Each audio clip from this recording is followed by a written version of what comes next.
Our lives are eternal, and we will all face the judgment of God. Our lives are eternal, and we all face the judgment of God.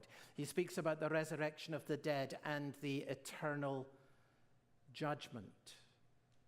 Again, these truths are so basic to the Word of God. Look, your life is eternal. There was a time when you were not, but there never will be a time when you will not be. And here is the ultimate reality that concerns more than anything else in this world, concerns every single one of us here today. The ultimate thing that we must face, it is appointed for a man, for a woman, once to die, and after that comes the judgment. That's straight out of Hebrews 9, verse 27. And the writer says it is a fearful thing to fall into the hand of the living God.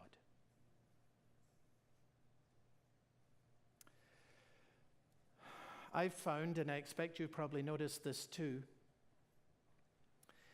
that sometimes people who have no faith in Jesus Christ are very confident and even defiant when it comes to death.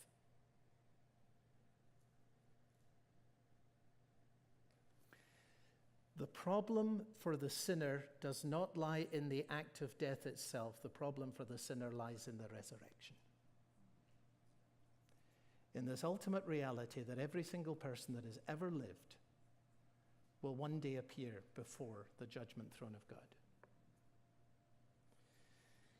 It lies in the prospect of being brought into the presence of God, of being held accountable by the Almighty for every thought, word, and deed that was ever offensive to Him. The awful reality of facing justice as a sinner, and of the judgment that comes to a sinner extending into eternity. That is what is meant by the phrase an eternal judgment. An eternal judgment.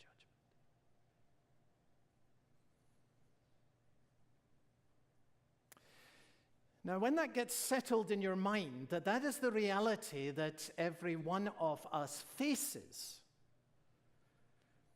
then it will be very easy to see why we need Jesus and why we will cling to Him and never let Him go, and why He will never let us go. There will only be one hope for any of us on that day, and that is that Jesus Christ should stand beside us and claim us as His own. That He will say to you, "She is one of mine." And on that day, in the presence of the Almighty, that He, as it were, embracing you, would say of you, "I died for her sins. I died for His sins. All the justice that could ever for all eternity fall on her or on him fell on me at the cross." And on that basis, no charge is to be made. And for this person who is in me, there is entrance into everlasting life. You see, when you see the most basic principle in the Bible, why you will come to Jesus, and why when it's settled in your mind, you're going to follow after Jesus and trust in Him irrespective of the difficulties and irrespective of the cost. I end then with this. This foundation matters. It matters that we have a clear grasp, every one of us, of why it is that we need Jesus. Because then we will come to Jesus, then we will cling to Jesus, then we will have a faith that lasts.